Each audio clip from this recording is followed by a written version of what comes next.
시청자 여러분, 편안한 주말 오후 보내고 계십니까? 11월 7일 토요일 랭킹쇼 지금 출발합니다. 네, 신범철 한국국가전략연구원 외교안보센터장, 이현종 문화일보 논설위원, 최영일 시사평론가 나오셨습니다. 어서 오세요. 네, 안녕하세요. 어서 오세요. 그럼 저희가 준비한 오늘 핫랭킹 키워드부터 만나보시죠. 저희가 오늘 준비한 핫랭킹은 나무늘보, 자살골, 그리고 입단, 설화, 추, 윤, 대전, 그리고 블랙핑크 이렇게 5가지를 준비했습니다. 첫 번째 핫랭킹, 미 대선 나무늘보가 개표하나. We have no doubt that when the count is finished, Senator Harris and I will be declared the winners. So, I ask everyone to stay calm, all the people to stay calm. 미 대선 개표가 나흘째 이어지면서 아직도 승자가 나오지 않고 있습니다. 다만 아직 결과가 나오지 않은 주요 경합주에서 바이든 후보가 역전을 거듭하면서 사실상 승리를 목전에 두고 있습니다. 지금부터 미 대선 현재 상황 짚어보겠습니다. 바이든 후보가 현재 선거인단 264명을 확보하면서 매직 넘버 270명까지 딱 6명 남겨두고 있는 상황인데요. 4개 경합주 중 현재 3곳에서 앞서고 있습니다. 펜실베니아 20명이 지금 걸려 있는데요. 바이든이 49.6% 득표를 하고 있고 트럼프 후보가 49.2%, 0.4%포인트 바이든 후보가 앞서 있습니다. 노스캐롤라이나 15명이 걸려 있는데요. 거기 트럼프 후보가 50.1%로 바이든 후보를 앞서 있습니다. 하지만 또 조지아 주에서는 바이든 후보가 49.4%, 트럼프 후보가 49.3%로 0.1%포인트 차이로 앞서고 있고 네바다 6명만 확보하면 되는 바이든 후보로서는 간절한데요. 네바다에서는 49.8%, 트럼프 후보가 48.0%로 오히려 격차가 점점 벌어지고 있습니다. 바이든 후보는 전통적인 공화당 텃밭인 조지아주에서도 역전을 성공했습니다. 이제 승리만 남겨놓은 게 아닌가 이렇게 생각도 드는데 신법수 소장님, 어떻게 바이든 후보의 승리 예견됐다 이렇게 볼 수 있겠죠? 예, 이제 시간 문제다. 승리 선언이 시간 문제라고 보는데요. 앞서 그 선거 현황 그 퍼센테이지 나와 있는 화면 좀 한번 더 보여주셨으면 좋겠는데요. 일단 지금 상황에서 펜실베니아만 이기면은 상황이 정리가 되는 거거든요. 그렇죠. 그런데 펜실베니아 개표 상황을 보면 99% 완료잖아요. 거의 끝난 거죠, 지금. 그리고 0.4%로 역전이 된 상황에서 오히려 벌어지고 있기 때문에 저것만으로도 사실상 선거는 끝났다. 그런데 거기다가 조지아까지 이기고 그렇게 되면은요. 바이든 후보에 있어서 최상의 경우는 지금 270표는 이미 넘었고 최대 306표까지 확보할 수 있는 306명까지요. 큰 승리를 거둘 수도 있다. 그렇기 때문에 지금 미국 언론에서도 거의 바이든의 당선을 확실시하고 바이든의 발언에 대해서 상당히 무게를 싣는 그런 상황이라고 봅니다. 네, 그런데 저희가 이번 주 내내 이 개표 소식을 전해드릴 만큼 투표가 끝난 지 나흘이 넘었지만 아직도 개표가 진행 중입니다. 그래서 일각에서는 나무늘보가 개표를 하느냐며 답답함을 호소하시는 분도 계신데요. 저희가 좀 영상을 준비해봤는데 실제로 SNS에 올라온 이 패러디 사진들입니다. 컴퓨터 작업을 할 때 흔히 볼 수 있는 버퍼링 창인데요. 그 제목을 좀 보시면 2020 대선 표 집계 중 오랜 시간이 남았다 이렇게 적혀 있고요.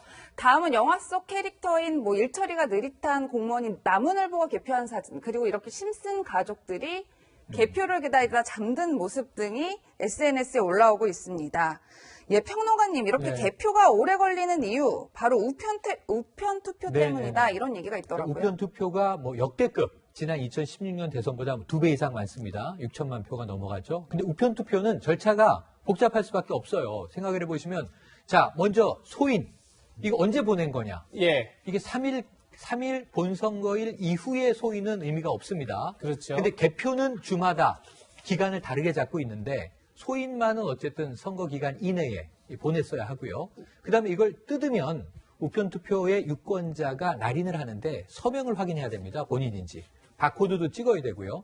그래서 여기에 문제가 있는 표들은 일단 무효표로 분류를 하고 그다음에 유효표를 골라내서 기계에 집어넣고 이제 투표를 하는 겁니다. 확인하는 겁니다. 그리고 무효표를 그냥 폐기하는 게 아니에요.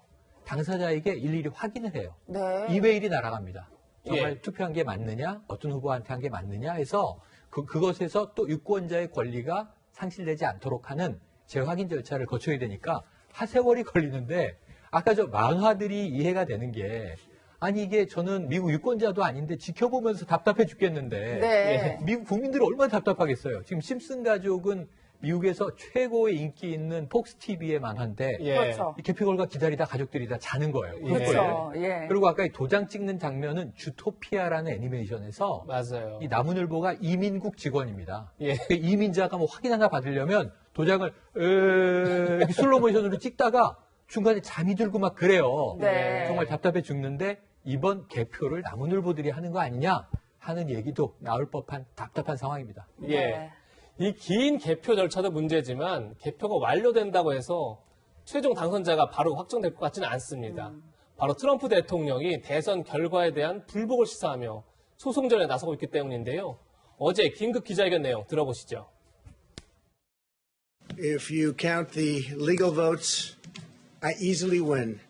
If you count the illegal votes, they can try to steal the election from us. We'll not allow the corruption to steal such an important election or any election for that matter. And we can't allow anybody to silence our voters and manufacture. We can't let that happen. Detroit and Philly, but ultimately I have a feeling judges are going to have to rule. 센터장님, 보니까 트럼프 대통령이 어제 뭐 불복 선언한 뿐이 아니라 SNS에도 당신과 우리 국가를 위해 싸우는 것을 절대 포기하지 않겠다, 끝까지 가겠다 이런 의지를 분명히 하고 있어요. 예, 그러니까 지금 트럼프 대통령은 선거가 기우니까 바이든 후보가 승리 선언하는 것을 부담을 느끼고 있는 것 같아요. 예. 그러니까 미리 그런 것을 차단하기 위해서 저런 이야기를 했고, 방금 전에 나온 화면은 이제 어제 불복 선언을 하는 백악관에서의 그 기자회견인데 네. 소송전으로 가져가겠다는 거죠. 지금 트럼프의 입장에서는 크게 두 가지예요. 먼저 앞서 화면에서 나왔는데 합법적인 투표와 불법적인 투표가 있다. 예. 합법적인 투표는 당일까지 도착한 거고 예. 당일 이후에 도착한 것은 불법적이다. 이 문제를 가지고 아마 대법원에 가지고 갈 것 같고요. 또 선거가 프로드다, 사기다 이렇게 하면서 뭐 선거 부정이 여러 곳에서 있었다 이런 이야기 하는데 사실 그 부분만큼은 근거가 별로 없어요. 네. 그럼에도 불구하고 트럼프의 입장에서는 소송전으로 감으로써 자기에게 주어질 수 있는 기회, 그러니까 미국 제도상 12월 8일까지 선거인단이 어느 정도 확정돼야 되고 1월 6일까지는 의회에서 그것이 검증돼야 되는데 소송전을 하면 그 절차를 제대로 진행하지 못하게 할 가능성이 있거든요. 예. 그러니까 어떻게 해서든지 소송전을 끌고 가겠다는 의지를 피력하는 건데 그런데 이 소송전으로 가기 위해서는 몇 가지 전제가 있는데 뭐냐? 어느 정도 자기가 이길 수 있는 기반을 마련해 놨어야 돼요. 그러니까 앞서 조지아를 역전당했고 또 전통적인 공화당 기반이라고 할 수 있는 애리조나에서 지고 있는 게 거기서 지면 소용이 없거든요. 예. 펜실베니아를 갖고 문제를 삼으려고 해도. 예. 그런데 지금 그 주요 지점에서 주요 주에서 다 지고 있기 때문에 사실은 소송전을 끌고 가려고 해도 정치적인 동력도 없고 미국 재판부, 미국 사법부는 전통적으로 삼권 분립을 존중해 왔기 때문에 그런 상황에서 트럼프의 손을 들어줄 리는 만무하다고 봅니다. 네, 센터장님뿐만 아니라 트럼프 대통령 이런 가운데 이제 내 유권자들이 침묵을 강요당하는 것을 허용하지 않겠다라고 말까지 하면서 곳곳에서 지지자들끼리 충돌이 빚어지고 있다고 하더라고요. 예, 사실은 대통령으로서 일국의 정치 지도자로서는 부적절한 표현인 것 같아요. 왜냐하면 상황을 악화시킬 수 있거든요. 사실은 이미 몇 곳에서는 뭐 이제 경합주였죠. 위스콘신이나 펜실베니아 같은 데서는 시위대가 서로 충돌 조짐도 보이고 있고 하기 때문에 대통령이라면은 사실은 이렇게 좀 침착하자, 결과를 두고 보자 이렇게 이야기를 했어야 되는데 오히려 저런 발언들이 상황을 더 격화시킬 수 있다.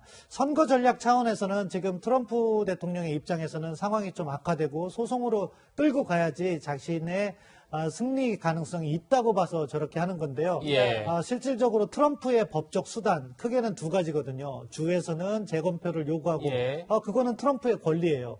그리고 선거 당일에 도착하지 않은 표에 대해서는 대법원에 가져가서 그것에 대한 판단을 받아보는 그것은 트럼프의 권리라고 볼 수 있어요. 예. 하지만 그 진행 과정에서 미국 국내가 저렇게 충돌을 빚고 한다는 것은 정치 지도자로서 무책임한 일이라고 보고 저는 상당히 부적절한 발언이라고 평가하고 싶습니다. 네. 예. 어제 트럼프 대통령의 긴급 기자회견은 미 현지 언론에서 생중계됐습니다. 그런데 많은 방송사들이 기자회견을 중간에 끊었습니다. 왜 그랬는지 영상으로 만나보시죠.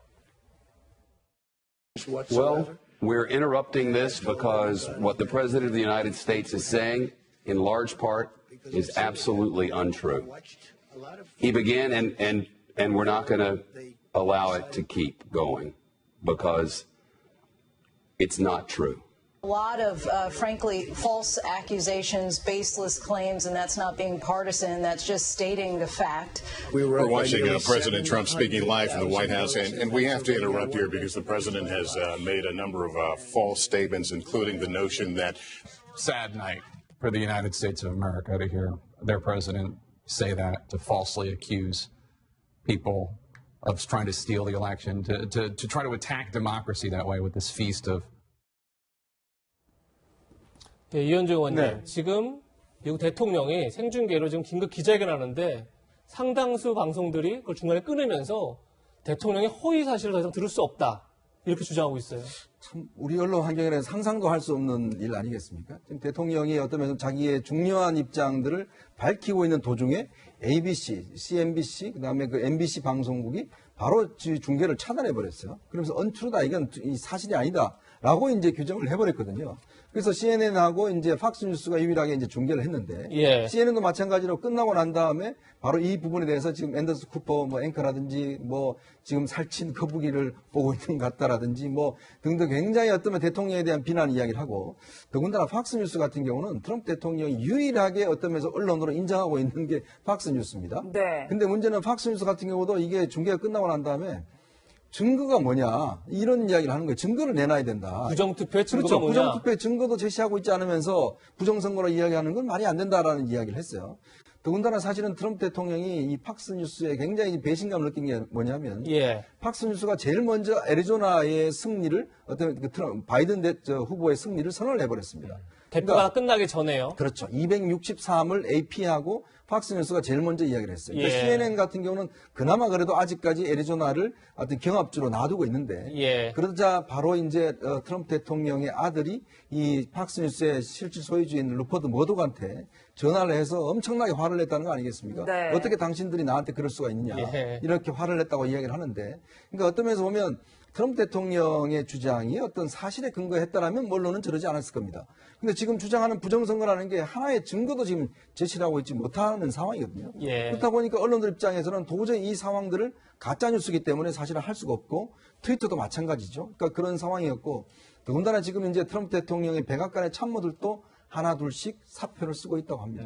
네, 지금 앞서 트럼프 대통령 아들 이야기 해주셨는데 실제로 가족들도 나서서 우편 투표가 사라지고 있다, 뭐 트럼프 대통령에게 투표한 용지가 소각되고 있다, 이런 주장을 펼치고 있다고 하는데 이게 실제로 가능한 일인가요? 예, 동영상이 유포됐었어요. 유튜브 저 화면인데, 그래가지고서는 이게 갑자기 확산됐는데, 저 내용을 보면은 저기 안에 적혀 있는 이름이 트럼프 바이든이 아니라고 하더라고요. 아, 그러니까 옛날 예, 투표인가 그렇죠. 보죠? 예, 그렇기 때문에 시험용 지금 바코드도 안 찍혀 있고 한다는 이야기가 나오는 걸 보니까 네. 이거는 가짜 뉴스라고 보고요. 아무튼 오늘 아침에 그 미국 언론에서도 그래서 법무부 쪽에 연락을 취해서 정보를 아마 확인해 봤는데, 아직까지 공식적으로 선거 부정과 관련해서 이렇게 기소가 되거나 이렇게 신고가 된 것은 없다.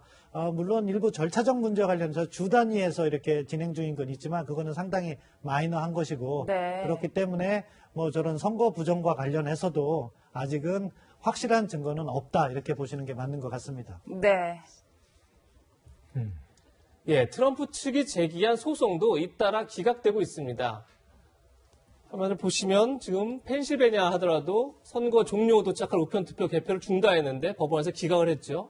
그리고 개표 창간 확대 쪽은 펜실베니아 법원은 1.8m 떨어진 곳에서 관찰하라 이렇게 허용을 한 상태고요. 근데 미시간 같은 경우는 개표 창간 확대도 기각을 했습니다. 그리고 우편투표 집계 중단도 기각을 했고요. 조지아주도 접수 시간을 어긴 우편투표가 섞여 있다, 이런 주장에 대해서 증거가 없다, 이렇게 기각을 했습니다. 센터장님, 결국 지금 소송전을 나서겠다 하고 소송을 실제 나서고 있고, 하지만 다 기각이 되고 있고, 네. 그러다 보니까 공화당 내에서도 지금 트럼프 대통령의 불복, 선언에 대해서 굉장히 회의적인 목소리가 많다 이런 주장이 나오더라고요. 예, 그렇습니다. 저 화면에서와 같이 지금 트럼프 측에서 제기하는 것들의 법적 근거가 약하고 예. 시기적으로 적절하지 않은 것들이 있는 거죠. 그럼에도 불구하고 트럼프 대통령이 무차별적인 소송전으로 가다 보니까 그 부분과 관련해서 공화당 내에서도 이견이 있는 것 같아요. 여전히 트럼프를 지지하는 린지 그레이엄 상원의원이나 계속해서 트럼프를 지지하는 측도 있지만 이제 트럼프를 지지했다가 입장을 전환하는 사람들이 하나씩 둘씩 나오기 시작하는 거죠. 네. 그렇기 때문에 지금 공화당의 분열을 우리가 또 눈여겨봐야 될 것이고 이 상황이 길어지면 길어질수록 사실은 공화당은 계속해서 정치를 해야 되잖아요. 트럼프 대통령 어쩌면은 이것이 자신의 운명이 걸려있는 중요한 순간일지 모르기 때문에 예. 계속해서 소송을 하겠지만 전반적인 여론의 흐름은 지금 트럼프 대통령에게 불리한 방향으로 흘러가고 있다고 봅니다. 네, 센터장님 이제 바이든 후보 곧 대국민 연설을 할 것이라는 소식도 전해지고 있는데 그래서 이 인간 바이든은 어떤 인물인지 굉장히 관심들이 많더라고요. 근데 우여곡절이 좀 있었던 것 같아요. 그렇죠. 일단 바이든과 같은 경우에는 정치적으로는 상당히 성공한 사람인 거죠. 예. 상원의원도 36년이나 했고 부통령을 8년을 했고 뭐 29살에 상원의원이 됐다고 하니까 만 29살이에요. 네, 그렇죠. 그러니까 뭐 워싱턴 정치계에서는 전설적인 인물이다. 그렇지만 또 가족사가 상당히 불행해요. 네. 상원의원에 당선되자마자 교통사고로 부인과 가족을 잃고 또 그밖에 사실 2016년에 대선에 도전하고 싶어 했는데 그 전해에 자기 아들이 또 사망하고 암으로 네. 그런 과정에서 또 자기가 어떻게 보면 모시고 일했던 오바마 대통령이 바이든을 설득해서 출마를 못하게 막고 그렇기 때문에 정치적 경로가 상당히 겉보기에는 화려하지만 우여곡절은 많은 사람이다. 그럼에도 네. 불구하고 바이든의 행보를 보면 항상 정도말을 걸어왔던 것 같아요. 말을 아끼고 그렇기 때문에 그 반대에 서 있는 트럼프 대통령은 언변이 화려하고 자극적인 반면에 바이든과 같은 경우에는 상당히 침착하고 조심하니까 대중적 인기는 상대적으로 떨어진 것은 사실이었어요. 네. 그럼에도 불구하고 지금 민주당 내부가 안고 있는 문제가 또 있거든요. 그건 뭐냐? 바이든을 제외한 주요 후보군들은 다 민주당 내에서도 급진적인 좌파 쪽이었어요. 그러니까 민주당 주류 측에서 바이든이 되어야지 안정적으로 대선도 이길 수 있고 미국을 끌고 갈 수 있다. 그래서 뒤늦게 힘을 받아서 대통령에 당선이 되니까 일부에서는 전직 김대중 대통령을 비교해서 인동초다 이런 이야기도 하는데 아무튼 미국 정치사에 이례적으로 저거 최고령으로 당선도 되기도 했고 워싱턴에서 가장 오래 정치를 한 대통령이 탄생했습니다. 네. 예. 바이든 후보가 조만간 기자회견을 하겠다 이렇게 밝힌 상태인데 속보가 들어오면 바로 전해드리겠습니다. 신범철 센터장관은 여기서 인사드리겠습니다. 그럼 저희가 준비한 다음 두 번째 핫랭킹 만나보시죠. 여권의 자살골, 김경수, 이신도, 유죄.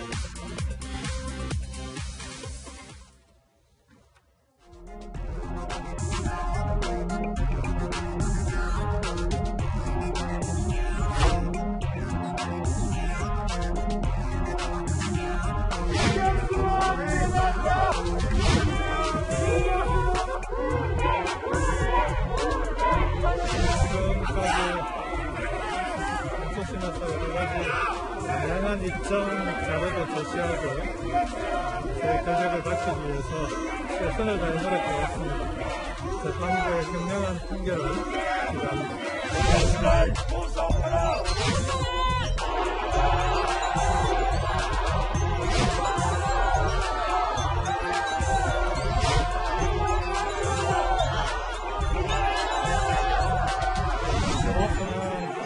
도저히 납득할 수 없는 판결입니다.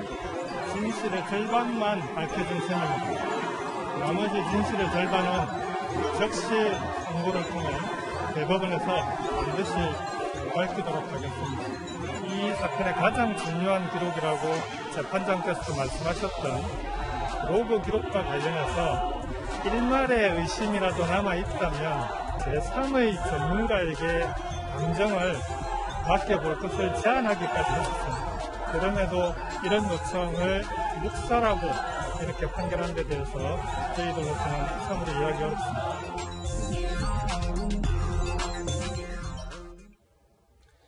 네, 드루킹 댓글 조작 사건의 공모한 혐의로 재판에 넘겨진 김경수 경남도지사.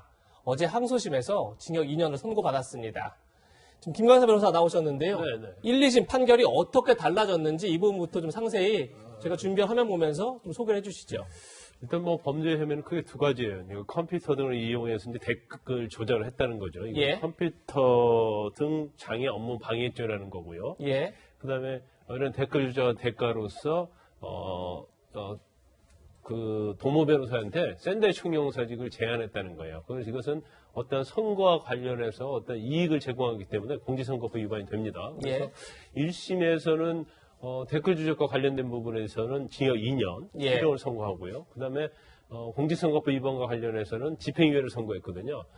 그래서 그 당시에 1심에서 선고를 하면서 법정 구속이 됐어요. 이거 구속이 된 거고요. 그래서 결국 항소를 해서 항소심에서 재판을 하는데 중간에 김경수 지사가 이제 보석을 풀려났고요. 근데 2심 재판 결과는 일단 징역 2년을 선고했던 업무방해죄에 대해서는 그대로 유지를 하고요. 네. 그다음에 공무집행방해죄에 대해서는 이제 무죄를 선고한 건데 사실은 이렇게 실형을 1심과 같이 선고할 때는 이제 법정 구속을 해야 하거든요. 그러니까 보석을 취소하면서 법정 구속을 해야 하는데 2심에 다시 유죄를 선고할 때는 네, 예. 그런데 아마 도지사는 신분이 있기 때문에 그 부분을 좀 감안해서 법정 구속을 하지 않았어요. 네, 변호사님 그럼 앞서 설명해 주신 것을 차근차근 좀 따져보면 우선 유죄로 유죄가 된 부분을 좀 살펴볼게요. 어쨌든 재판부는 이 김 지사가 킹크랩이라는 댓글 조작 프로그램을 시연하는 그 장소에 함께 있었다라고 인정을 한 거잖아요. 그 근거가 있었나요? 일단 제일 중요한 부분 중에 하나가 2016년 11월 9일 날 이제 파주에 있는 느릅나무 출판사 사무실, 우리가 산채라고 얘기하거든요. 그 산채에서 김경수 지사가 킹크랩의 어떤 시연을 보았느냐 보지 않았느냐, 이것이 굉장히 큰 쟁점이었어요. 왜냐하면 그렇죠. 시연을 보고 거기에 대해서 앞으로 킹크랩 조작을 할 거에 대한 것에서 승낙을 했느냐, 그러니까 명시적이 아니더라도 뭐 고개를 끄덕거려서 묵시적으로 승낙을 했느냐 여부가 제일 중요한 쟁점이었는데, 김경수 지사는 뭐 그런 적이 없다고 하고 또 뭐 거기에 그 당시 장소에 있지 않았다고 했지만, 근데 결과적으로 보면 그 당시에 로그인 기록이 좀 나왔고요. 그다음에 중요한 것 중에 하나가 이제 온라인 정보 보고를 댓글 조작과 관련해서 계속적으로 온라인 정보 보고를 하는 거예요. 그런데 50회 정도 경공모, 그러니까 드루킹 일당이 운영하는 모임에서 정보 보고를 50회 했는데 그중에 47회를 김경수 지사가 받아 보았다는 거예요. 그런데 이 정보 보고에 의하면은 그날 시연한 날 브리핑했다는 그런 내용이 있고요. 그다음에 그 정보본이 제일 중요한 것 중에 하나가 그 킹크랩 완성도가 98%다, 이런 걸 정보 보고를 했다는 거죠. 그래서 이것뿐만 아니라 서로 뭐 URL, 기사 URL을 주고받고 하고 여기서 승낙을 하고 결과 보고 받고 이런 걸 전체 취지를 보면 댓글 조작을 공모한 것에 대해서는 재판부가 확실하다, 이렇게 판단을 내린 겁니다. 네. 예. 이현중 의원님, 지금 보면 재판부가 언론 조작 행위 과담은 정치인이 절대 해서는 안 된다, 이렇게 꾸짖기도 했어요. 근데 그 이유 자체가 조금 전에 우리 김광사 변호사 말씀하신 것처럼 온라인 정보 보고가 있었다. 지금 이 대목이 가장 굉장히 중요하게 판단했던 근거가 되는 거죠. 사실 이 재판은 항소심을 하면서 굉장히 오랜 시간이 걸렸어요. 특히 이제 항소심 첫 그 재판부 같은 경우는 결심 공판까지 하고 인사가 나서 교체가 됐고, 지금 이번에 이제 하신 재판관이 다시 와서 다시 이 변론을 시작을 했습니다. 이제 그래서 당시에도 여러 가지 논란이 좀 있었어요. 당시에 이제 그 원래 처음에 했던 결심과 했던 그 재판장 같은 경우는 본인이 이 사안 자체에 대한 이 대해서 어떤 면에서 보면 봤다, 즉 킹크랩이라는 것들은 이제 브리핑을 받았다, 이런 걸 확정 짓고 이제 재판을 끝냈거든요. 근데 이제 2심 재판 같은 경우는 다시 한번 처음부터 다시 다 꼼꼼하게 살펴본 겁니다. 근데 이제 김경수 지사가 제시한 이제 두 가지 새로운 증거가 뭐냐면, 이 로그인 기록과 관련해서 시연할 때 말고 딴 때에서 프로토타입으로 했을 때 로그인 기록이 있는 어떤 증거를 제시를 했고, 또 하나는 닭갈비집 사장의 증언이 있어요. 그게 뭐냐면 그 식사를 배달받아서 먹었다라는 거죠. 그러니까 지금 그 경복모 회원들과 그다음 드루킹 여동생의 증언에 따르면 식사를 하지 않았다는 거거든요. 그래서 15분 동안 이 이제 시연을 봤다는 건데, 문제는 김경수 지사는 나 거기서 밥 먹었다, 닭갈비 시켜서 밥 먹었다라고 했는데, 닭갈비 이 영수증을 보니까 이거 자체가 그 주인이 배달했다. 그래서 김경수 씨한테 상당히 무게감을 실었어요. 근데 문제는 뭐냐면 이번에 판사가 한 게 바로 이 온라인 정보 보고입니다. 이 온라인, 아까 김광삼 변호사도 말씀했지만 온라인 정보 보고 한 50여 차례에 걸쳐서 계속적으로 이제 김경수 씨한테 한 거예요. 근데 문제는 김경수 씨는 텔레그램 이걸 통해서 자동으로 삭제되는 프로그램을 해놨어요. 없어요, 근데. 문제는 근데 보낸 사람한테 이 드루킹이 이 김경수한테 보낸 거 말고 자기들이 보낸과 동시에 자기들 회원들한테도 이 사안을 보냈어요. 네. 거기에 남아있던 증거 기록들이 있는 겁니다. 예. 그걸 보니 거기에 킹크랩이 완성도가 98%고 다 했다. 그리고 이걸 했다라는 이게 디지털 흔적이 남은 겁니다. 그래서 이제 이번에 재판장이 별도로 이야기를 하면서 이 선거에 어떤 이런 식으로 개입하는 거는 정치인으로 해서는 안 될 이야기다. 또 하나는 이 알바인은 어떤 면에서 서로 간에 뭐 이 말 좀 맞출 수 있지만 디지털 흔적은 절대 어떤 없앨 수 없다. 바로 그런 부분을 확신하기 때문에 바로 이러한 판결을 내렸다라고 이야기를 하고 있습니다. 네, 변호사님 그런데 앞서 말씀 주신 대로 공직선거법 위반 혐의는 무죄가 났단 말이에요. 뭐가 달라졌길래 무죄로 바뀐 걸까요? 근데 뭐 사실 달라진 건 없어요. 그러니까 댓글 조작한 것을 맞고 이 댓글 조작의 대가로서 어떤 샌더의 총영사를 도모 변호사한테 제안한 거 이것은 다 사실관계를 맞다는 거니까 네. 사실관계가 잘못돼서 무죄가 된 게 아니고 이 사실관계는 맞는데 그 당시에 댓글 조작과 관련해서 김경수 지사가 도지사로 출마한다는 그런 상황이 아니었다는 거죠.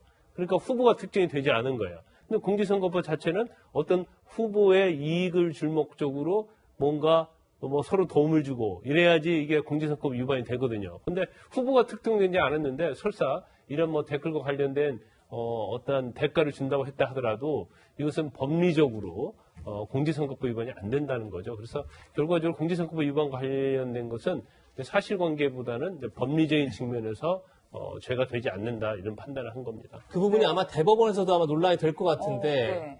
변호사님 어떻게 전망하십니까? 개인적으로 볼 때는 그럴 예. 것 같아요. 이제 사실관계에 대해서는 사실은 이 지금 판결 선고 내용을 보면 뭐 온라인 정보 보고랄지 문서가 굉장히 많지 않습니까? 예. 그리고 이거 자체는 또 그 뭐 초분을 다투면서 명확히 나와 있어요. 그래서 대법원은 일반적으로 사실관계가 잘못됐다고 판단을 하지 않아요. 그러니까 1심과 2심에서 어떤 사실관계가 확정된 걸 전제로 해서 이게 법이 적용이 잘 됐느냐, 법리적인 문제를 주로 많이 예. 판단을 하거든요. 그래서 아마 뭐 사실관계에 있어서는 대법원도 그대로 인정할 가능성이 크고 단지 이제 법리적인 측면에서 이게 정말로 후보자가 특정이 안 된 걸로 봐야 하느냐, 예. 아니면 후보자가 특정이 안 됐다 할지라도 이 대가 관계는 추상적으로 후보를 위해서 대가를 준 거기 때문에 공직선거법 위반이 되느냐, 아마 이 부분이 대법원에서 가장 큰 쟁점이 될 가능성이 크다고 봅니다. 네. 네.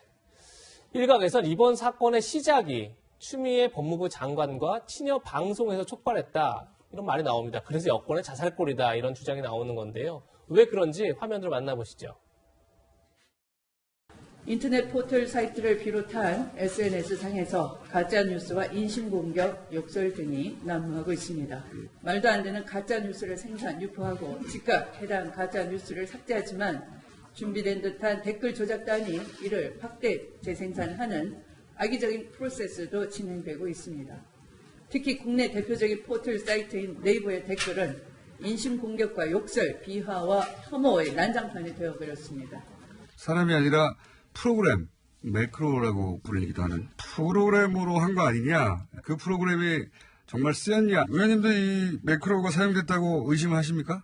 의심합니다. 갑자기 어느 순간부터 민감한 기사에 아주 자극적인 댓글이 달리고 그 자극적인 댓글의 초기에 댓글이 올라가자마자 그 보통 예를 들어서 1분의 정상적인 속도로 10개 내지 20개 추천이 된다면 막 비상적으로 새벽에는 뭐 1분에 몇백 개가 막 추천이 달리고 평론가님, 네. 이게 그 추미애 장관이 민주당 대표 시절에 이걸 고발한 네네. 사건이고, 그리고 이 문제를 주로 이제 친여 인사들이 굉장히 방송에서 그렇죠. 많이 문제를 삼았다. 그러다 예. 보니까 이게 자살골이다 이런 얘기가 나오는 그래서 거예요. 오늘 키워드가 이게 자살골이 붙어 있어서 이 드루킹 사건이 왜 자살골이냐?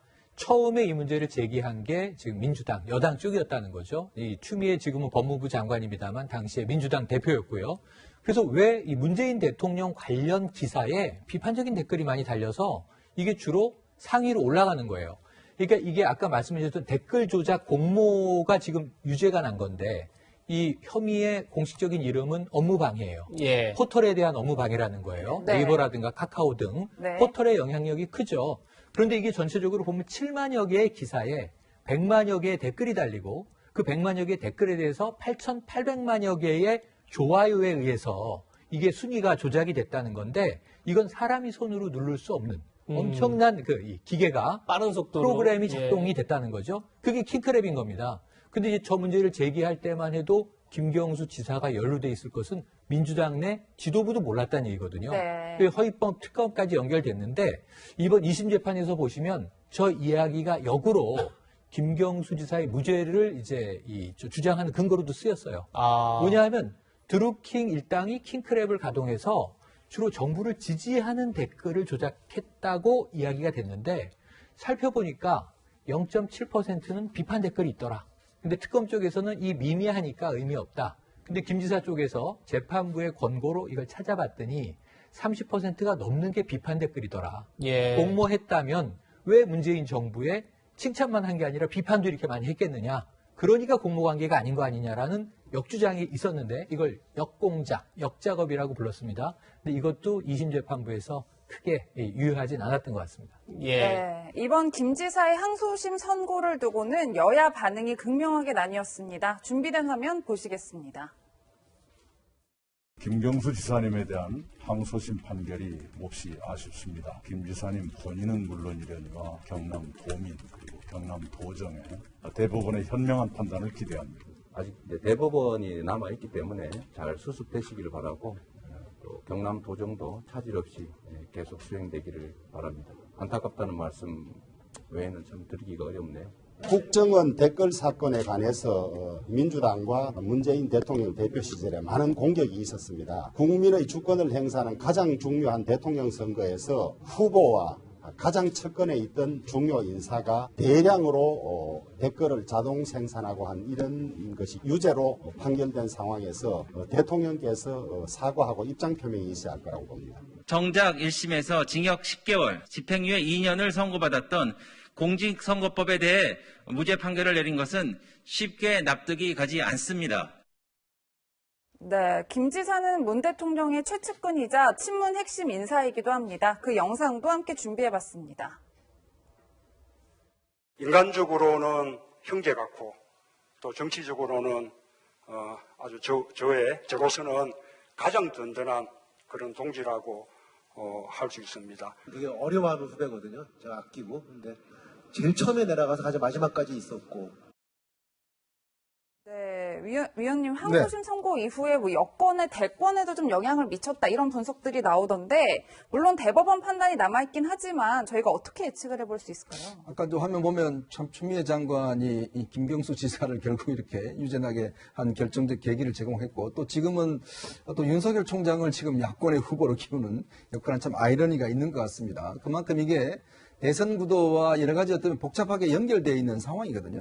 아시겠지만 사실은 이제 노무현 대통령에게 또 문재인 대통령은 굉장히 각별한 그 관계였죠. 그래서 결국 이제 대통령이 되셨고 문제는 또 문재인 대통령의 김경수 지사는 뭐 더 각별한 사이입니다. 특히 이제 김경수 지사 같은 경우는 뭐 어떤 면에서 문재인 대통령이 유일하게 마음을 터놓을 수 있는 뭐 사람이다 이렇게 이야기를 하고 있고요. 이제 그렇다 보니 아무래도 이제 김경수 지사가 어떤 이렇게 적극적으로 선거에 많이 이제 역할을 했던 것 같아요. 그러니까 이제 아무래도 친문 진영 내에서는 차기는 결국 이제 김경수 지사다라는 게 암묵적으로 이제 이야기돼 왔고 네. 특히 최근에 이해찬 전 대표가 퇴임하고 난 다음에 인터뷰를 통해서 이제 이거 김경수 지사가 그렇게 했으면 좋겠다라는 이야기를 했지 않습니까? 결국 뭐냐면 하나의 이제 적통이라고 이야기를 해야 되나요? 그러니까 아무래도 이제 어떤 면에서 보면 권력을 이어가는 상황에서 자신들의 적통한테 이어주기를 누구나 바라는 거거든요. 그런 면에서 이제 김경수 지사가 만약에 이번에 무죄가 났으면 바로 이제 김경수 지사를 어떤 대권 후보로 만들기 위한 여러 가지 이제 준비 프로그램들이 마련된 걸로 알고 있습니다. 뭐 싱크탱크도 만들고 뭐 등등이.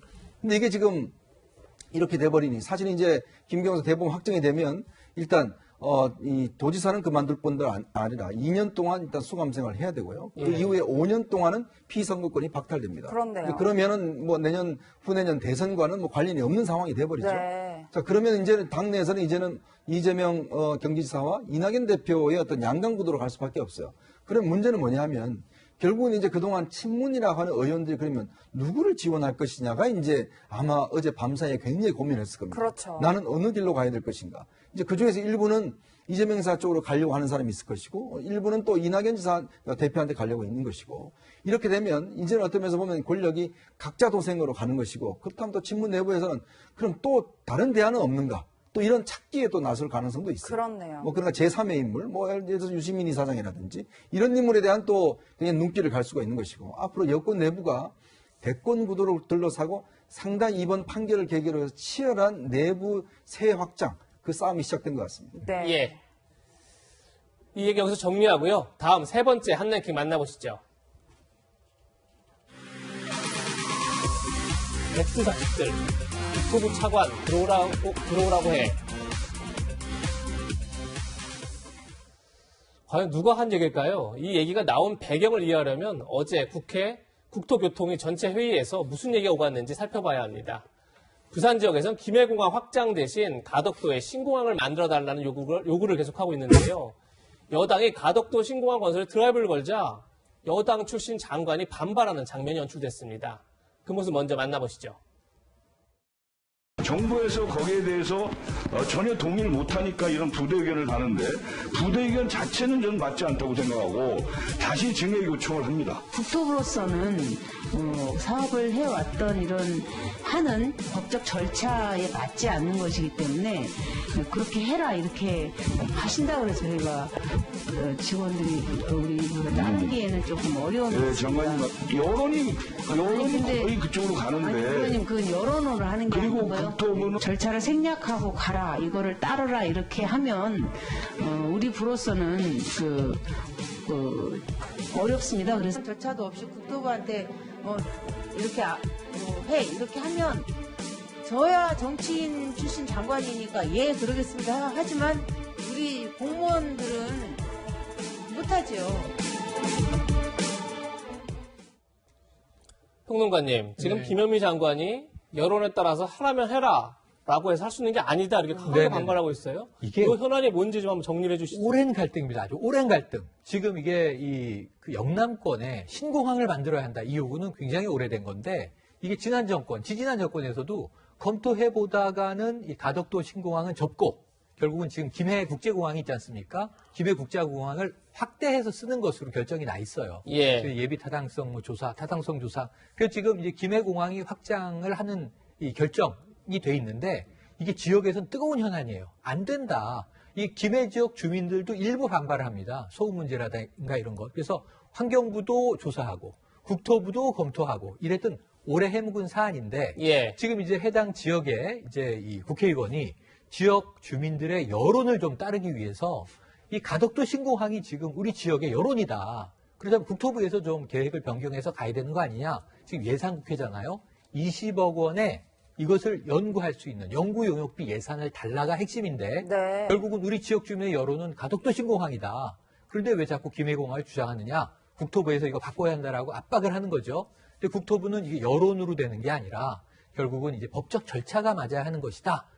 저는 정치인 출신 장관이니까 네 알겠습니다 할 수 있지만 우리 예. 공무원들은 국토부 공무원들은 이거 못 따른다라고 이야기되는 과정에 결정적인 발언이 나오게 됩니다. 네, 위원님 앞서 설명 잘 해주셨는데 이렇게 국토부에서 난색을 표하자 김태년 민주당 원내대표 욕설까지 하면서 굉장히 격앙된 반응을 보였다고 하는데 어떤 내용인가요? 지금 이제 사실은 여당 입장에서는 이번 서울과 부산시장 선거가 굉장히 중요한 선거거든요. 그렇죠. 이 선거에서 밀릴 경우는 자기 대권도 상실은 대선도 굉장히 위험하다는 그 전망들이 내부적으로 있습니다.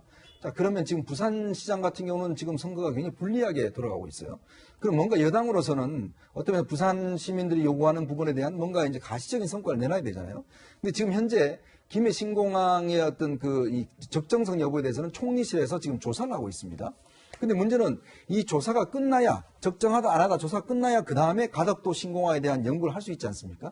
근데 지금 문제는 이번에 김태년 차관이 이 원내대표가 차관을 불러라고 이야기한 게 뭐냐면 정부 예산 편성권은 정부가 가지고 있어요.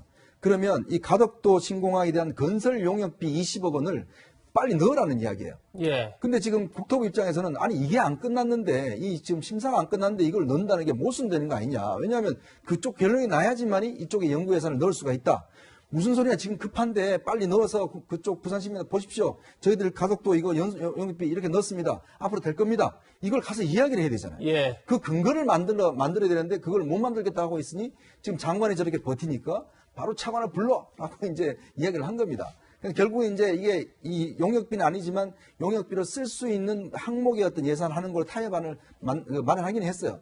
그러니까 그만큼 어떤 면에서 보면 지금 여당이 부산에 대해서 뭔가의 어떤 이 사업 비전을 보여줘야 되는데 그 비전을 이걸로 지금 보여주는 상황에서 지금 이제 장관과 그다음에 관료 이 사이에서 굉장히 지금 어떤 정말 충돌이 일어나는 그런 상황입니다. 네, 뭐 변호사님 급하더라도 절차에는 좀 문제가 없어야 할 텐데 일각에서는 김 원내대표의 이 차관 들어오라고 해라는 발언 자체가 굉장히 문제가 있다 이런 지적들이 있어요.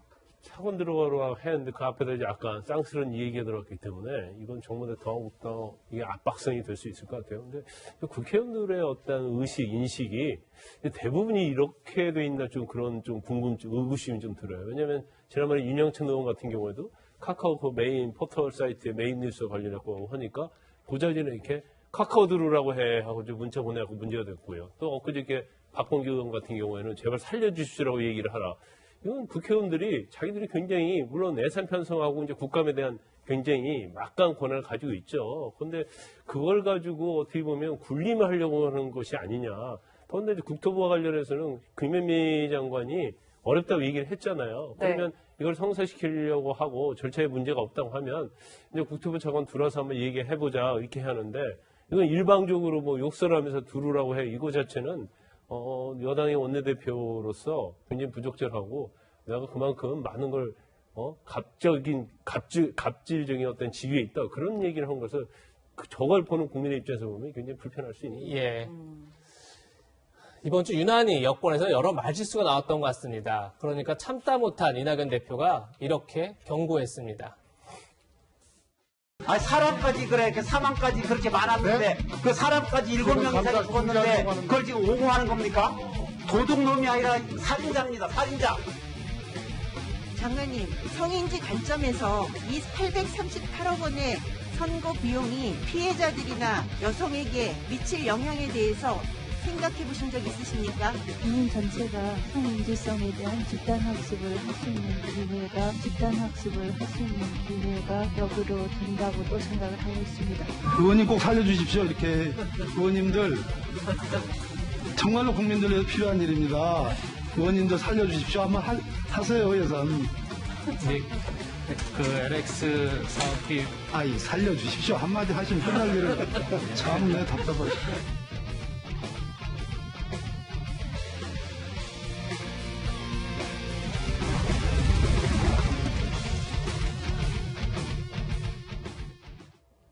이현주 의원님, 네. 어떻게 보셨습니까? 그러니까 사실 우리나라 국민들이 제가 선거를 여러 번 취재를 해보면 이게 사실 참 오만한 것에 대해서 우리 국민들이 굉장히 거부감들이 있어요.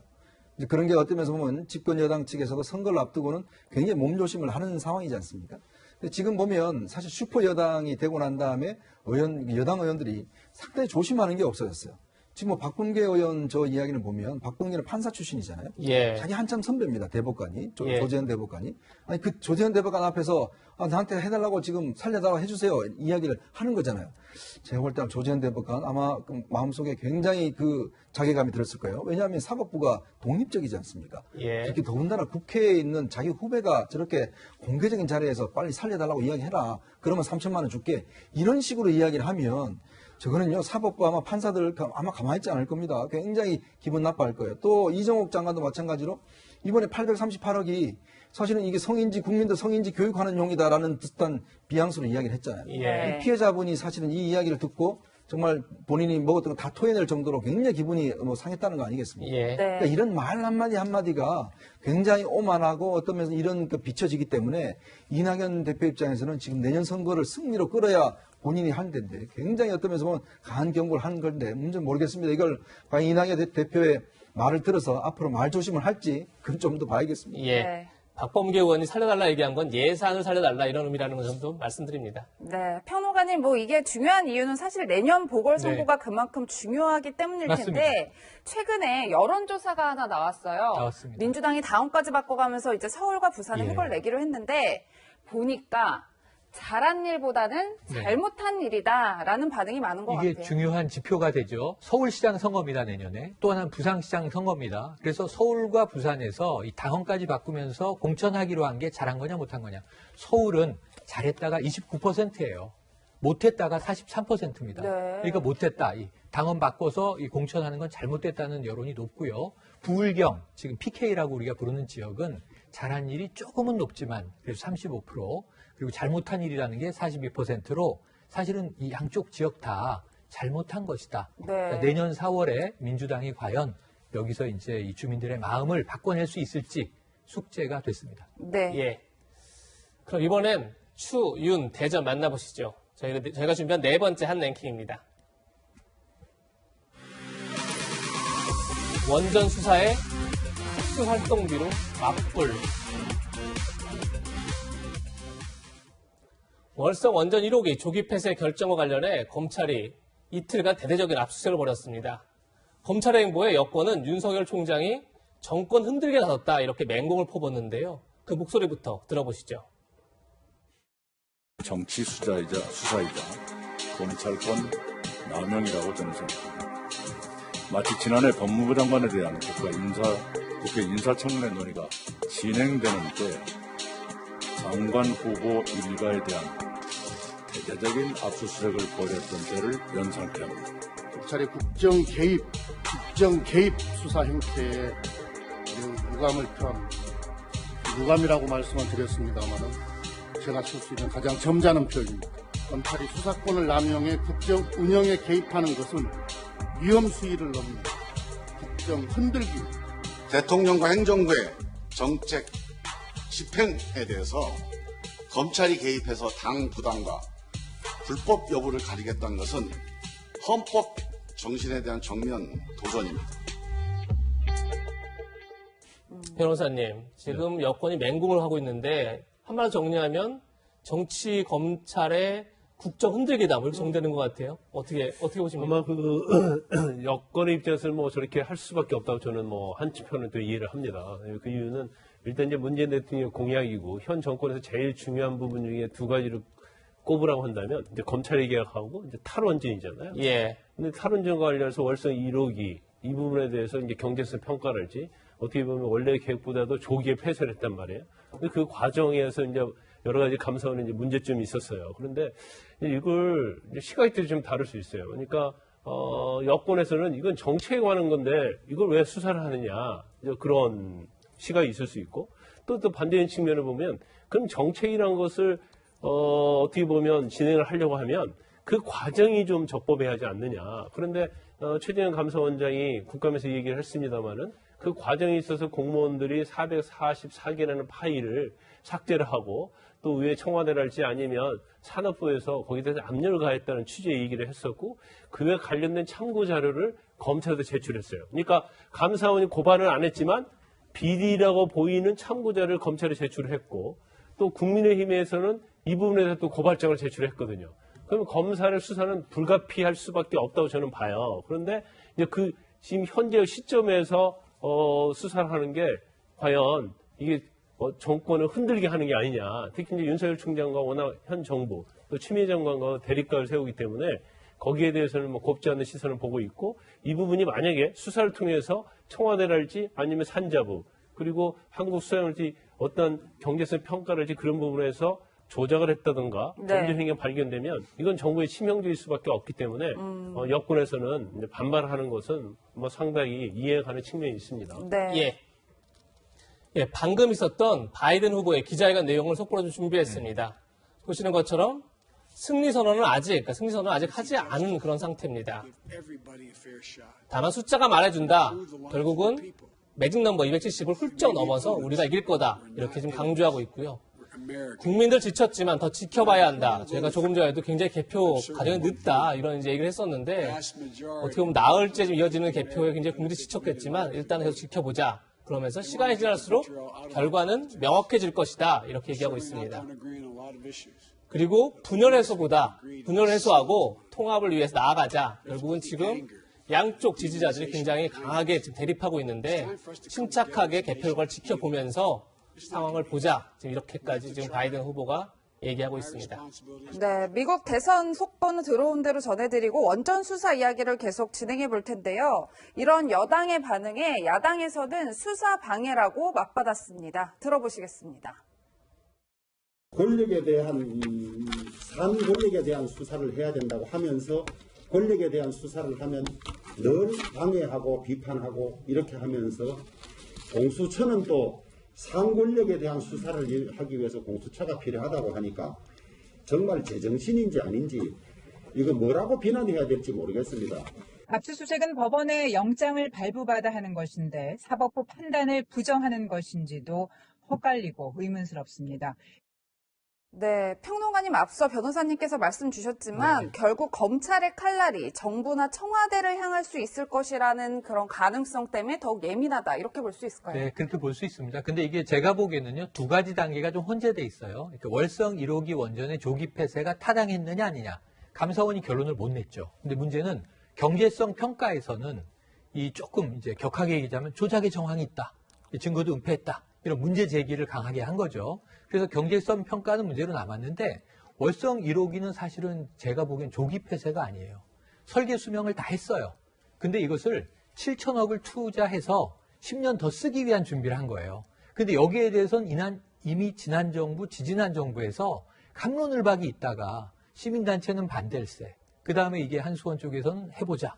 이런 이제 이 과정 결과 이번 정부에 들어와서 10년의 시효도 거의 다 지났습니다. 가동해도 몇 년 가동 못합니다. 그런데 이것은 폐쇄하는 게 맞겠다라는 결정을 내리고 탈원전 정책으로 가고 있는 거죠. 그래서 저는 뭐 청와대의 정책 기조라든가 이런 부분에 대해서는 문제 삼기가 어렵고 지금 감사원이 발표한 경제성 평가를 정말 조작했느냐 이 문제에 대해서 해당 뭐 이 공무원들이나 혹은 이 직원들이 이것을 정말 부당하게 위법한 정황이 있느냐 여기에 대한 수사라고 보거든요. 그래서 전 여당 전체가 너무 이렇게 들끓을 이유도 없고 그리고 이제 감사원에서 문제 제기한 그 측면에 대해서만 검찰도 이걸 탈원전 정책 수사 이렇게 하면 큰일 날 일이고요.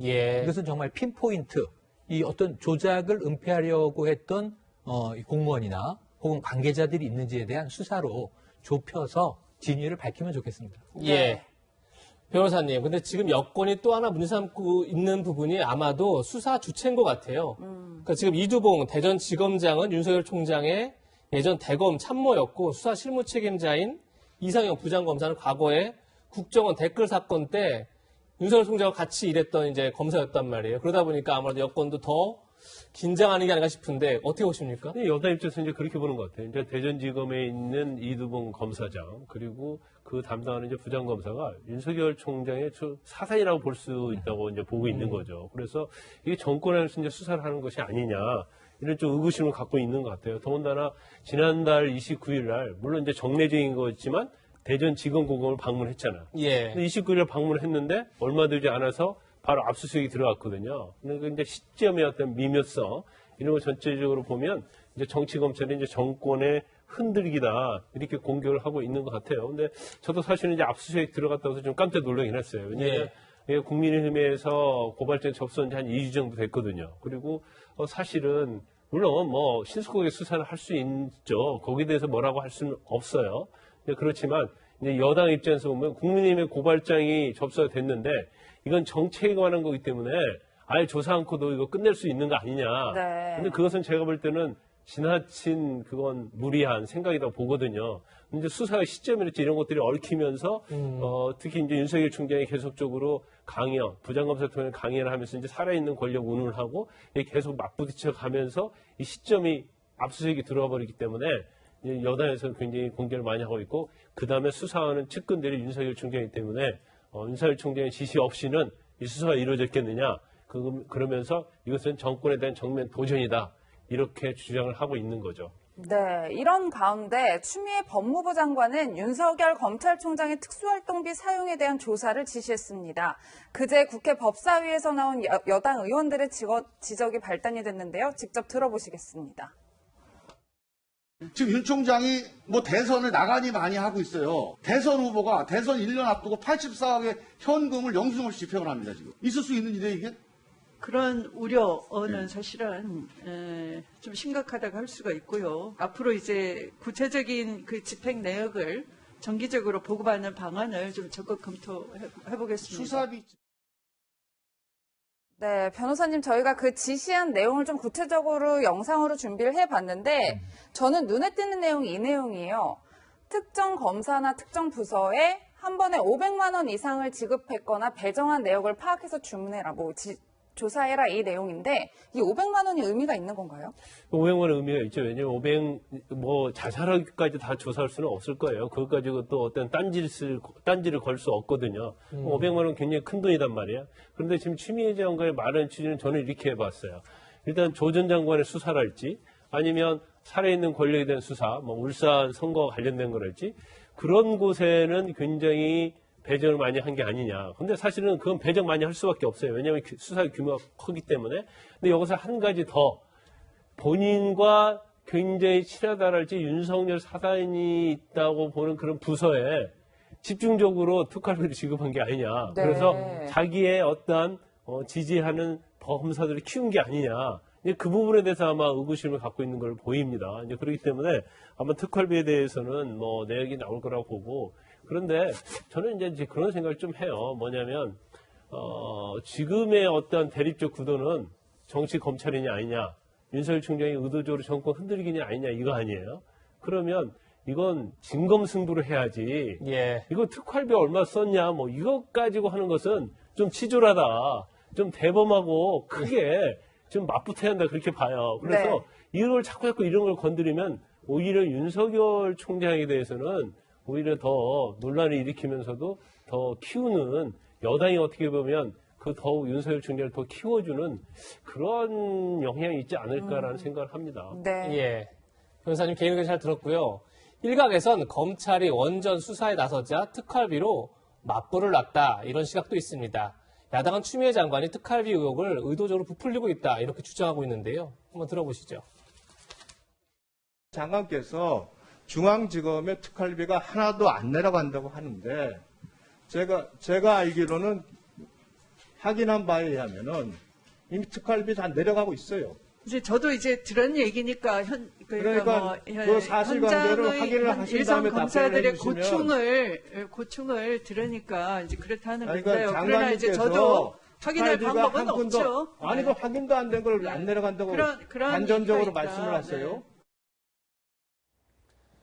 예, 이현종 의원님, 네. 대검은 특활비를 임의로 쓰는 게 아니라 사전 계획에 따라 집행하고 있다. 이렇게 또 밝혔단 말이에요. 네. 그럼에도 불구하고 지금 이 논란이 앞으로 상당히 갈 것 같은데 지금 어떻게 보십니까? 이 특별활동비 같은 경우는 이제 왜 쓰냐면 특별활동비는 영수증 처리를 안 해도 되는 돈입니다. 아시겠지만 지난 박근혜 정부에서 사실 국가정보원의 특별활동비를 청와대에 줬다. 이 문제 때문에 최경환 부총리 등등이 구속이 된 바 있지 않습니까? 그렇죠. 근데 이 특활비 문제가 항상 이제 문제가 되어 왔죠. 왜냐하면 지금 법무부 장관도 제가 알기로는 한 20억 정도의 특활비를 쓰는 걸로 알고 있습니다. 자, 특히 이제 검찰총장에 쓰는 특활비 같은 경우는 전국에 있는 지검들 같은 경우에 이 수사비가 필요해요. 그냥 수사비 같은 경우는 보면 영수증을 발부받을 수 없는 그런 쓰임새가 많습니다. 정보원한테 예를 들어 돈을 준다든지 등등 그런 용도로 사실은 많이 쓰고 있긴 하거든요. 자, 그러면 이 부분에 대해서 한다는 게 물론 해보면 밝혀지겠습니다만은 그러나 이게 지금 검찰총장의 특활비를 저렇게 하겠다고 이야기하는 것 자체가 과연 모르겠습니다. 과연 추미애 장관은 그럼 특별활동비를 잘 쓰고 있는지 아마 그 부분도 조사를 해봐야 될 필요성이 있는 것 같고 더군다나 추미애 장관은 본인이 지금 자신의 자녀의 지금 그 딸이 운영하는 식당에서 정치자금을 쓴 게 있지 않습니까? 또 그리고 자기가 파주에 있는 군부대 방문하는데 자기의 정치자금 카드로 아들이 근무하는 논산에서 식당비로 지출된 게 있어요. 그러면 자기가 정치인일 때 정치자금을 쓰는 용도가 한정돼 있거든요. 그걸 함부로 쓴 거는 그냥 넘어가면서 지금 검찰총장한테 특활비 제대로 썼는지를 밝혀보자고 이야기하는 게 이거야말로 내로남불이 아닌가라는 생각이 듭니다. 아까 김광선 변호사 이야기했지만 정말 이 문제에 대한 본질적인 상황 갖고 이야기를 해야지 자꾸 이런 식으로 하면요. 정말 제가 아까 지적했듯이 추미애 장관은 자꾸 윤 총장을 오히려 반대로 키워줄 수밖에 없는 상황으로 정치적으로 갈 수밖에 없는 게 아닌가 그런 지적도 드리고 싶습니다. 네, 진중권 전 동양대 교수도 이현종 의원과 비슷한 문제 제기를 했는데요. 지난 9월 영상부터 함께 보시겠습니다. 여의도에서 근무하는 기자들을 이태원의 큰따님 식당에 식사하기 위해서 일요일인데요? 일감 몰아주기, 가족들한테 매출 올려주기, 내부재 거래, 정의와 공정에 반하는 일입니다. 그 당시는 제 딸아이가 이른바 다니던 직장을 관두고 청년 창업을 하고 싶다고 해서 모은 돈을 긁어서 창업을 했으나 높은 권리금 또 치솟는 임대료를 감당을 못해서 본질은 정치자금으로서 진 겁니다. 딸의 가게를 돕기 위해서 지출하려고 꽂은 게 아닙니다. 아니 그걸 딸 가게라고 해서 제가 공짜로 먹을 수는 없는 거죠. 그 당시는 제가 기자들과 이런저런 민생 얘기도 하면서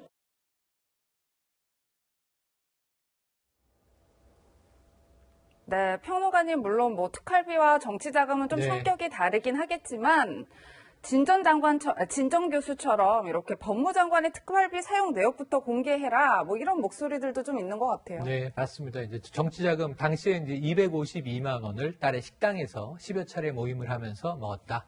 이 금액이 크진 않지만 어쨌든 이제 금액이 크고 작음을 떠나서 우리가 정치 선진국이니까 이제 국민들이 이제 저런 공비에 대해서는 엄격해졌단 말이죠. 그래서 앞으로는 뭐 저는 추미애 당시 의원이 아니라 모든 의원들에게 동일하게 룰을 적용해야 되는데 지금 저 장면은 계속 정치 공방으로 돌고 도는 거예요. 지금 특활비 문제를 이제 검찰 측에 제기를 하니까 또다시 그럼 법무부 장관의 특활비는 제대로 썼는지 공개하라. 이건 참 당연한 또 요구이자 야당이 얘기를 할 때는 정치 공세인 게 명확한데 저는 여야의 정치 공방 떠나서 모든 특활비가 투명해져야 한다는 건 지난 정부 때 이미 국민들의 요구로 나왔던 거예요. 그래서 예. 이 지난 정부, 이번 정부, 여야가 바뀌든 말든 상관없이 이 국민의 세금으로 운영되는 자금에 대해서는 정말 특별한 특별 활동이 있을 수 있습니다. 그 폭을 줄이고요. 나머지 판공비처럼 쓰는 비용들은 다 공개하는 게 맞다고 봅니다. 예. 네. 이런 가운데 윤석열 총장은 마이웨이 하는 듯한 모습입니다. 검찰이 윤 총장의 지방순회 영상을 공개했는데 영상 먼저 보고 이야기 나누겠습니다. 우리가 추구하는 진실이라는 게 우리의 주장이 진실이 아니다. 늘 역지사지하는 마음을 갖는 것이 그게 우리가 검찰이 변화하는 어떤 목표요 방향이 아닌가 하는. 총장님 기운 내십시오. 경량의 수용돌이에 빠져 있는 이 위기 상황을 총장님 혼자서만 그 두 어깨로 무겁게 지고 가려 하지 마십시오. 수고가 많네. 내가 방에 잠깐 가서 지신이나 한번 밟아줄게. 아니야. 아침에 좀 목욕탕도 갔다 오고. 예, 민주당 대변인은 검찰 이렇게, 그러니까 어떻게 보면 굉장히 훈훈한 영상이죠. 이걸 공개하자 대검찰청이 뒤늦게 공개한 영상 속의 윤석열 총장은 시종일관 밝은 모습이었다. 지난달 국회 국정감사에 출석해 국민들께 보였던 모습과는 사뭇 달라 보였다. 정치인의 생각을 알고 싶으면 말이 아닌 발을 보라는 이야기가 있다. 결국 윤 총장이 결국 정치 행보를 하고 있다. 뭐 이런 비판을 지금 하고 있습니다. 김광세 변호사님 어떻게 보십니까? 제가 볼 땐 저것은 아주 틀린 말은 아니라고 봐요. 그것은 뭐 틀리지 않다고 보고 일단 지난 국감 이후에 일단 윤석열 총장은 정치인의 반열에 왔다 저는 그렇게 봅니다. 그래서 사실은 대전구검 지검 방문한 것도 의례적인 거거든요. 그래서 이게 사실은 여기다 의미 부여할 필요가 없는 거고 그냥 유튜브 영상 올린 것도 그냥 윤석열 총장이 뭐 그전에 안 하던 걸 한 건 아니에요. 전체적으로 뭐 이제 쭉 했던 걸 그대로 한 거지만 여당 입장에서는 하나하나 행위가 이제 다 정치적으로 익힐 수밖에 없고. 영상 공개는 이례적인 거 아닌가요? 공개를 저걸 그 내부제를 하죠. 예. 왜냐하면 검찰 어디를 방문했다랄지 총장의 어떤 근황 그건 당연히 하죠. 그렇지만 예. 전에는 관심이 없죠 사람들이. 네. 뭐 재미있겠어요? 별로 재미없죠. 네. 오락도 아니고 엔터테인먼트도 아닌데 그런데 이제 본인이 정치적인 반열에 올랐기 때문에 저 하나하나에 대해서 의미를 부여하고 이제 해설을 하다 보니까 여권의 입장에서는 굉장히 웃고 있는 저 장면마저도 굉장히 이렇게 달갑게 보이지 않는 거예요. 아니, 근데 총장이 그러면 국회 가서는 웃고, 저기 가서 화내고, 그러면 또 여당이 무슨 논평을 낼까요? 참, 묻고 이런 거 가지고 자꾸 트집 잡는 건 저건 좀 아닌 것 같습니다. 예. 네, 그럼 정치권 이야기는 여기서 마무리하고요. 오늘 준비한 마지막 한 랭킹 만나보시겠습니다. 네, 마지막 한 랭킹 BTS에 이어 블랙핑크에도 생트짓이라고 잡아봤습니다. 네, 중국 네티즌들이 이번엔 국내 걸그룹이죠. 블랙핑크를 문제 삼고 나섰습니다. 저희가 영상을 좀 준비해봤는데요. 함께 보시겠습니다. 네, 한국에 있는 한 동물원에서 촬영한 1일 판다 사육사 체험 영상입니다. 보시면요, 걸그룹 블랙핑크가요, 이렇게 판다를 만지는 모습이 영상으로 나가고 있는데요. 중국 네티즌들이 문제를 삼는 모습은 바로 이 맨손으로 판다를 만지는 모습입니다.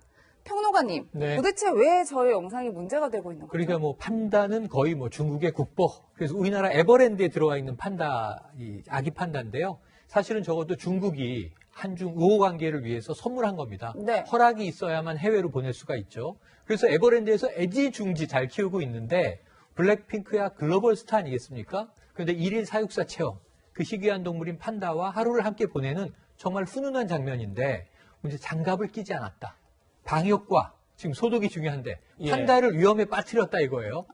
동물과 사람이 접촉할 때는요. 사람도 위험하지 않은 상황이어야 돼요. 지금 에버랜드에서 밝힌 것은 방역과 소독을 철저히 하고 이 블랙핑크가 판다와 함께하는 시간을 마련했다.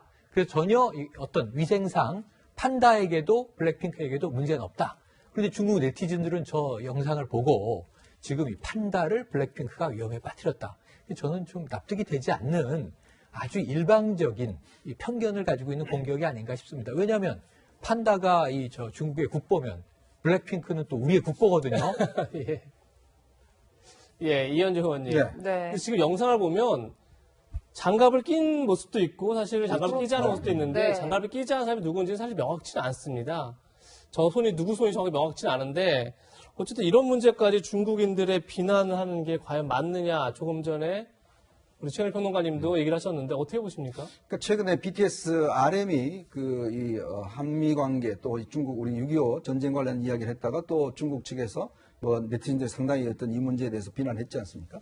이것도 마찬가지죠. 그러니까 말도 안 되는 이야기를 가지고 지금 중국의 네티즌이라는 명목으로 이게 어떤 관영 매체와 함께 어떤 비판하고 있는 것인데 앞으로 저런 일이 더 많아질 겁니다. 왜냐하면 중국 지금 시진핑 체제가 어떤 면에서 보면 예상을 오랫동안 지속이 되면서 굉장히 국가주의를 강조를 하고 있어요. 그리고 또 주변국에 대해서 자신들의 문화적 우월성, 뭐 문화라고 이야기하지만 이 우월성들을 지금 하기 위해서 저렇게 어떤 상식에 벗어나는 행태들을 지금 보이고 있는 거거든요. 그러니까 저런 것들을 어떤 면에서 보면 문제를 일으켜서 자신들 내부의 결집을 일으켜내고 또 상대국에 대해서는 어떤 면에서 보면 견제를 하고 뭐 아시겠지만 사실 빌보드 차트에 중국 사람이 올라간 적이 있습니까?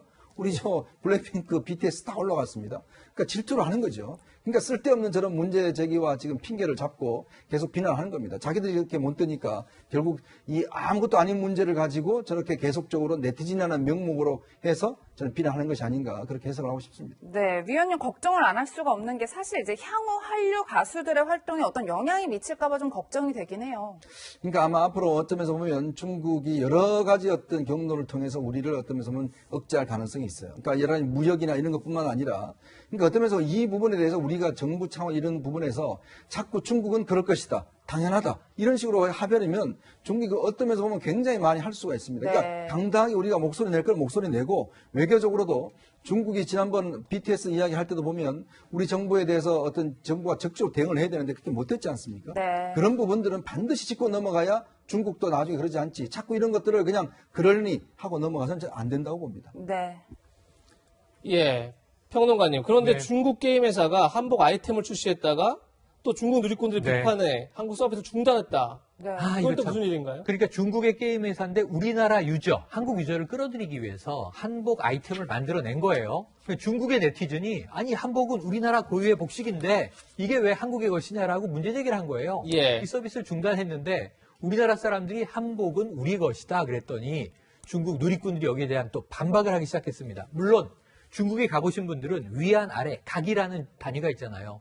2각짜리 지폐에 조선족 여인이 있어요. 한복을 입은 장면이 중국의 화폐에 들어있어요. 네. 하지만 중국 안에 소수민족으로 우리 조선족이 있지만 이 대한민국과 한반도에 우리가 살아왔던 민족의 역사를 생각해 보면 한복이 도대체 어느 나라 겁니까? 이 동북공정 이후에 뭐 예를 들면 김치가 중국 음식이다 이런 주장하는 식으로 아리랑은 뭐 중국의 노래이다 이런 식으로 좀 말도 안 되는 역사 왜곡 주장을 하는데 중국 내에서 이런 건 좀 자제시켜줘야 되는 거 아닌가 싶습니다. 예. 네, 오늘 연예계 소식까지 짚어봤습니다. 저희가 준비한 소식은 여기까지입니다. 세 분과 여기서 인사드리겠습니다. 고맙습니다. 네, 저희는 60초 광고 뒤에 돌아오겠습니다. 네, 저희는 다음 주 토요일 더욱 알찬 내용으로 찾아뵙겠습니다. 네, 시청해주신 여러분 고맙습니다.